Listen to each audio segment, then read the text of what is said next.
স্বল্প আয়ের মানুষের আর্থিক নিরাপত্তা নিশ্চিত করতে ফ্যামিলি কার্ড কর্মসূচির উদ্বোধন করেছেন প্রধানমন্ত্রী তারেক রহমান। প্রথম ধাপে দেশের ৩৭,৫৬৭ পরিবার এই কর্মসূচির আওতায় মাসিক ভাতা পাবেন। বেলা ১১টার দিকে রাজধানীর করাইল বস্তি সংলগ্ন বনানীর টিএনটি মাঠে এই কর্মসূচির উদ্বোধন করেন প্রধানমন্ত্রী। প্রথম ধাপে আগামী জুন মাসের মধ্যে পর্যায়ক্রমে ৩৭,৫৬৭ নারী প্রধান পরিবারের হাতে দেওয়া হবে ফ্যামিলি কার্ড। সরকারের তথ্য অনুযায়ী পাইলটিং কর্মসূচির আওতায় দেশের ১৩টি জেলার ১৩টি সিটি কর্পোরেশন বা ইউনিয়নের ১৫টি ওয়ার্ডে ফ্যামিলি কার্ড কর্মসূচি বাস্তবায়ন করা হচ্ছে। প্রথম পর্যায়ে ৩৭,৫৮৫টি নারী প্রধান পরিবারের তথ্য সংগ্রহ করা হয়। যাচাই বাছাই শেষে ৪৭,৭৭৭টি পরিবারের তথ্য সঠিক পাওয়া যায়।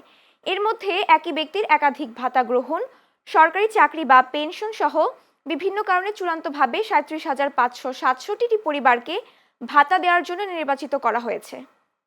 আসুন, এই দেশটি আমাদের প্রথম এবং শেষ ঠিকানা। এই দেশের মানুষের প্রত্যাশা বর্তমান নির্বাচিত সরকারের কাছে অনেক, সেটি আমরা বুঝতে পারি। কিন্তু একই সাথে আমরা যদি বাস্তবতা বিবেচনা করি এবং সমসাময়িক ঘটনা, মধ্যপ্রাচ্যের যে পরিস্থিতি, সকল কিছু যদি বিবেচনা করি, তাহলে আমরা যে প্রতিশ্রুতিগুলো দিয়েছিলাম, আমরা অবশ্যই আমাদের প্রতিশ্রুতি থেকে বিন্দুমাত্র আমরা অবস্থান পরিবর্তন করব না।